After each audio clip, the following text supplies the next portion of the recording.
नमस्कार, बहुत बहुत स्वागत है आप सभी का। आप देख रहे हैं इंडिया डेली। आपके साथ मैं हूं शिवम दत्त मेहता और मेरे साथ है मेरे सहयोगी। नमस्कार, मैं हूं आपके साथ गीतू चौहान। और आपको बता दें, राष्ट्रपति पुतिन के भारत दौरे का दूसरा दिन। राष्ट्रपति पुतिन आज भारत दौरे पर और मोदी पुतिन के बीच आज अहम बैठक भी होने जा रही है। तो पुतिन को आज गार्ड ऑफ ऑनर दिया जाएगा, राष्ट्रपति भवन में दिया जाएगा गार्ड ऑफ ऑनर। आज राजघाट पर बापू को श्रद्धांजलि देंगे पुतिन। हैदराबाद हाउस में 23वीं सम्मेलन में हिस्सा लेंगे। भारत रूस बिजनेस फोरम को भी संबोधित करेंगे पुतिन और वहीं भारत मंडपम में बिजनेस लीडर्स से मुलाकात करेंगे। बिल्कुल, और पुतिन के सम्मान में स्टेट डिनर देंगी राष्ट्रपति मुर्मू जी। और हमारी सहयोगी लगातार हमारे साथ जुड़ी हुई हैं। ऋतु भी लाइव हमारे साथ जुड़ी हुई हैं। ऋतु, आज का दिन बहुत महत्वपूर्ण है।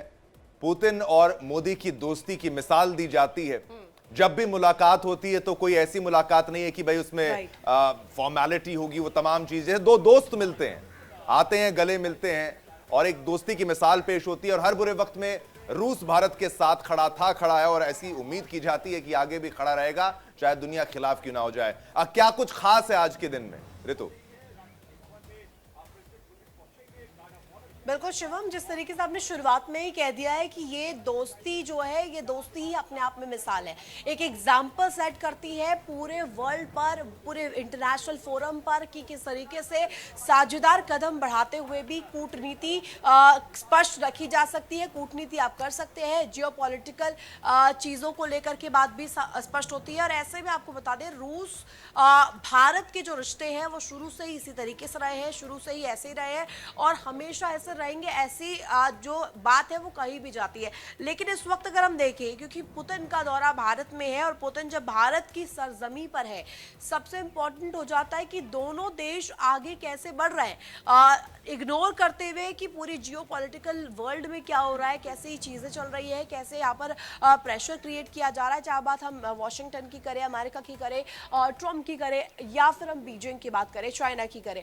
लेकिन इस वक्त अगर स्थिति जो है वो ये कि तमाम पावर्स के बीच एक महाशक्ति के तौर पर खुद को उभारना, खुद को दिखाना, खुद को प्रेजेंट करना, इंडिया ने ये बखूबी जानते हैं और सिखाया भी है लोगों को। प्रफुल्ल बख्शी जी भी मेरे साथ जुड़े हुए हैं, खास मेहमानों का एक बड़ा पैनल मेरे साथ जुड़ा हुआ है, उनसे हम बातचीत करेंगे। मोहम्मद अली शाह मेरे साथ जुड़े हुए हैं, अनुज माथुर सर मेरे साथ जुड़े हुए हैं, foreign expert Sanjeev Srivastava sir मेरे साथ जुड़े हुए हैं। सबसे पहला सवाल मेरा विंग कमांडर प्रफुल्ल बख्शी जी से रहेगा। प्रफुल्ल बख्शी सर, ये बताइएगा मुझे, हम बात कर रहे हैं कि जब भी बात इन दो देशों की आती है, पुतिन और मोदी की आती है, तो बात एक दोस्ती की आती है, बात एक यारी की आती है, उस जिंदा दिली की आती है जो दो दोस्तों के बीच में हमेशा अपने देश को आगे बढ़ाने की टारगेट के साथ, उस टारगेट लॉक करके आगे बढ़ने के साथ रहा है।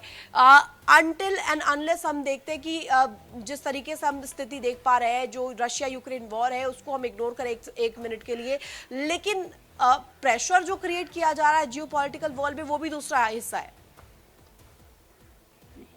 ठीक कह रही हैं कि प्रेशर्स वेरियस एंगल से आ रहे हैं दोनों के ऊपर, चाहे इकोनॉमिक हो, चाहे डिप्लोमेटिक हो, चाहे ऑन ट्रेड एस्पेक्ट्स हो, मिसअंडरस्टैंडिंग भी हो सकती हैं, हो चुकी हैं।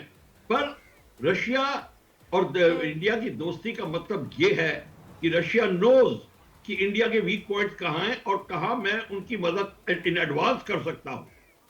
और ये जो है, when you can foresee the problems of your friend and help out, वो फ्रेंडशिप होती है। इसके लिए इंडिया को अप्रोच नहीं करना पड़ता, रशिया को एक्चुअली पता होता है। इसीलिए रशिया ने जब हमारे साथ शुरू में इकोनॉमिक प्रोग्राम्स किए, उसने हमारे को टेक्नोलॉजी सप्लाई करी, फिर उसके बाद में जिस तरीके से ब्रह्मोस का डेवलपमेंट हुआ, जिस तरीके से रशिया अब S-400 प्रोग्राम को देख के हमारी नीड को पूरा कर रहा है, और FGFA प्रोग्राम जो था रशिया ने हमको ही देख के सजेस्ट किया था। अनफॉर्चुनेटली उस टाइम रशिया के पास में इकोनॉमिक सपोर्ट नहीं था, इसलिए हम उसको सपोर्ट नहीं दे पाए। इसीलिए रशिया है हमारी नीड्स को फोरसी करता है और उसको पता है कि हमारी प्रॉब्लम क्या होगी, और उसको ये भी पता है इस रीजन में अगर इंडिया स्ट्रांग रहा तो इंडिया और रशिया की जो कल्चरल वैल्यूज है, सांस्कृतिक वैल्यूज हैं, they will all prosper India के कारण। और उसको ये पता है। बख्शी सर आपने कल्चरल वैल्यूज की बात की है, यहाँ की परंपरा की बात की है कि भारत एक बहुत स्टेबल मूव के साथ हमेशा चलता आया है, कि स्टेबल वे रहता है भारत का।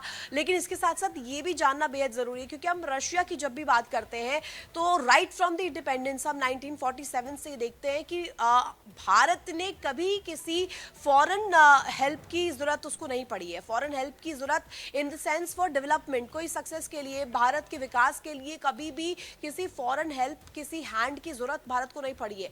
इस बात का जिक्र होता आया है ग्लोबल फोरम। बिल्कुल, इस बात का पूरा टोटल जिक्र होता है कि भारत जो है always has taken independent stand.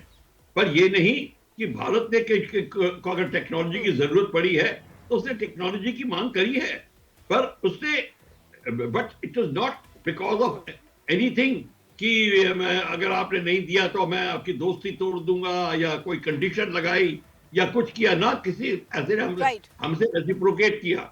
हालांकि कई लोग और हमारी जर्नलिस्ट और कई लोग कहते थे कि अब रशिया और इंडिया की दोस्ती में कमी आ गई है, वो Su-27 पाकिस्तान को देना चाहता है और वो पाकिस्तान के बेसिस से ऑपरेट करेगा। ये बात सब गलत थी, ये सिर्फ बात हवा में फैलाई हुई थी और हम भी यही सोचते थे कि शायद सच हो, पर इसमें सच्चाई नहीं थी।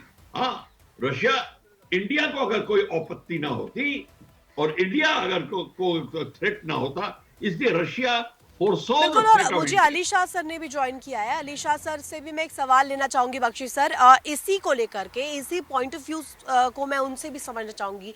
अली शाह सर ये बताइएगा, क्योंकि अगर स्ट्रेटेजिक पॉइंट ऑफ व्यू से देखें, ये जो मूव है भारत का रशिया के साथ मुलाकात को लेकर के, इससे पहले ट्रंप भी मिले थे ना पुतिन साहब से, उस दौरान की बॉडी लैंग्वेज जो थी, और अभी मोदी साहब के साथ जो बॉडी लैंग्वेज थी, कल हमने जब देखा पालम एयरबेस पर जब वो रिसीव करने के लिए पहुंचे थे, रेड कार्पेट पर हग करा, वार्म हग दिया, ये बॉडी लैंग्वेज क्या कहती है? खुद रिसीव करने जाना रेदर देन फॉरेन मिनिस्टर को जाने दिखाई दिए इन दोनों की, और ये अपने आप में बेहद खास है। तो यहाँ पर ये भी जिक्र करना जरूरी होगा, ये भी ऐड ऑन करना होगा कि जो तस्वीर अगर हम कहें ट्रंप देख रहे होंगे तो उस वक्त उन पर क्या बीत रही होगी शाह सर? ओके, ठीक है। देखिए, पहली बात तो ये, प्रफुल्ल बख्शी सर ने बहुत ही सटीक, बहुत ही तगड़ा, बहुत ही अच्छी तरीके से समझाया है। और उसी बात को और आगे बढ़ाते हुए मैं कहूंगा कि देखिए, कल जो हमारे प्रधानमंत्री नरेंद्र मोदी साहब कहते हैं प्रोटोकॉल के आगे जाकर वो पुतिन साहब को रिसीव करना, पालम एयरपोर्ट पे, टारमैक पे रेड कार्पेट बिछाना, एक ही गाड़ी में हक देना, गले मिलना, और क्योंकि डिप्लोमेसी में ये सब बॉडी लैंग्वेज बहुत जरूरी होती है। अब एक ही गाड़ी में सफर करना ये दूसरी मर्तबा हुआ है, पहली मर्तबा नहीं, दूसरी मर्तबा जब वो एक ही गाड़ी में सफर करे हैं और डायरेक्ट वो प्रधानमंत्री के ऑफिशियल निवास में गए हैं, डायरेक्ट एयरपोर्ट से। और देखिए, हाँ, मैं मानता हूँ कि डोनाल्ड ट्रंप साहब के साथ भी आउट जब हुआ था, जब वो गले भी मिले थे, वो बॉडी लैंग्वेज वो भी देखी, मगर डोनाल्ड ट्रंप साहब लोगों को समझना चाहिए कि उनकी क्रेडिबिलिटी क्या है। अगर वो गले भी मिल रहे हैं डोनाल्ड ट्रंप साहब, तो क्रेडिबिलिटी क्या है गले मिलने की उनकी? डोनाल्ड ट्रंप साहब के बारे में अब लोगों को विश्वास उठ गया है। वो बोलते कुछ हैं, करते कुछ हैं, फिर यू टर्न ले लेंगे, फिर करेंगे कुछ। तो बेसिकली क्रेडिबिलिटी, क्योंकि डोनाल्ड ट्रंप साहब राष्ट्रपति हैं अमेरिका के, अमेरिका का डॉलर की बड़ी value, America uncle Sam, America को सुपर पावर मानते थे, मगर डोनाल्ड ट्रंप साहब एक आदमी की वजह से अब अमेरिका की छवि खराब हो गई है। माफ कीजिएगा, मुझे खराब लगता है कि भाई एक सुपर पावर देश, इतना बड़ा राष्ट्र, तो डोनाल्ड ट्रंप साहब अगर आप कहें उसे तुलना नहीं कर सकते। मेजर साहब, एक मुख्य बात तो ये है मेजर साहब की जो सैंक्शंस लगाए गए थे वो इसलिए लगाए गए थे कि भाई रशिया यूक्रेन का युद्ध चल रहा है और भारत खरीद रहा है तेल। अब तेल खरीद में कमी आई भी है, उसके मल्टीपल फैक्टर्स हैं, और अगर युद्ध को खत्म करने का समय अब नहीं है तो कब है? एक प्रश्न तो मेरा आपसे पहले ये रहेगा, फिर बख्शी साहब आपके पास भी आऊंगा। युद्ध को समाप्त करने का समय क्या बेहद करीब आ चुका है? क्या डोनाल्ड ट्रंप जो खुद को धुरंधर बताने का प्रयास करते हैं और कहते हैं कि मैं ये क्रेडिट लूंगा, नोबेल प्राइज, वो तमाम दावे, वो कोशिशें, इच्छाएं, क्या भारत को ये सम्मान मिलेगा या प्रधानमंत्री नरेंद्र मोदी ये करवा सकते हैं? पहले हमने बहुत डिस्कस किया, लेकिन अब हाई टाइम है, अब रोकना पड़ेगा युद्ध को। मेजर साहब। बिल्कुल, आपने दुरुस्त बोला, बिल्कुल। और देखिए, डोनाल्ड ट्रंप साहब ने ढिंडोरा पीटा है, ट्विटर पे लिखा है, मैंने ये कर दिया, मैंने वो कर दिया, मैंने सीज फायर करवा दिया, मैंने ये करा दिया, तो क्रेडिबिलिटी उनकी खो गई है उसके कहीं ना कहीं। मैं अगर सत्ता में आ जाऊंगा तो मैं जंग रुकवा दूंगा, मैं ये कर दूंगा, मैं वो कर दूंगा, फलाना धमकाना। ये देखिए, जो गरजते हैं वो गरजते हैं और जो बरसते हैं वो गरजते नहीं। और सुधीर सिंह हमारे ने मुझे ज्वाइन प्रधानमंत्री किया है, साहब, फॉरेन एक्सपर्ट है। सुधीर सर से मैं जानना चाहती हूँ ये सेम चीज को लेकर के, मैं उनके सामने ही जाना चाहती हूँ। सर ये मुझे बताइएगा, एक मसीहा के तौर पर मोदी को माना गया, भारत को माना गया कि रशिया यूक्रेन वॉर को रोकने में अगर कोई अहम भूमिका निभा सकता है या उसमें एक स्टार्टिंग वे जो है वो पेव कर सकता है, वो है प्रधानमंत्री नरेंद्र मोदी। यानी कि मोदी साहब अगर चाहे तो जंग रुक जाएगी, ये जो युद्ध चल रहा है रशिया यूक्रेन का ये रुक जाएगा। Sir how is this possible? और ये बताइएगा क्योंकि ट्रंप की तरफ से ये बड़ी बात कही जा रही है, जो कि खुद एक सुपर पावर है। इसका जवाब मेजर साहब आप भी दे सकते हैं। अच्छा मेरे जवाब है, ठीक है। देखिए, और किससे पूछ पुतिन रहे साहब हैं? कुछ भी बोल दें, पुतिन साहब कुछ भी बोल दें, उनकी क्रेडिबिलिटी क्या है? ये सॉरी, डोनाल्ड ट्रम्प साहब कुछ भी बोलते हैं, उनकी क्रेडिबिलिटी क्या है? पुतिन साहब जी हैं। देखिए, ऐसा नहीं है कि हमारे प्रधानमंत्री साहब अगर चाहेंगे तो जंग रुक जाएगा। हाँ, कोशिश करनी पड़ेगी, वो तो बात कर ही रहे हैं। वो तो कब से बोल रहे हैं कि शुरुआत से कह रहे हैं, डे 1 से कह रहे हैं कि जंग में किसी का फायदा नहीं होता, दोनों पार्टी का नुकसान ही होता है। वो तो शुरू से कह रहे हैं। और यहाँ पर फेस टू फेस मिलकर, और अब नहीं तो कब, और दिल में कोई नहीं चाहेगा कि जंग हो, लोग मरे, इकोनॉमी डाउन हो, देश पीछे को हटे, कोई नहीं चाहेगा ये बात।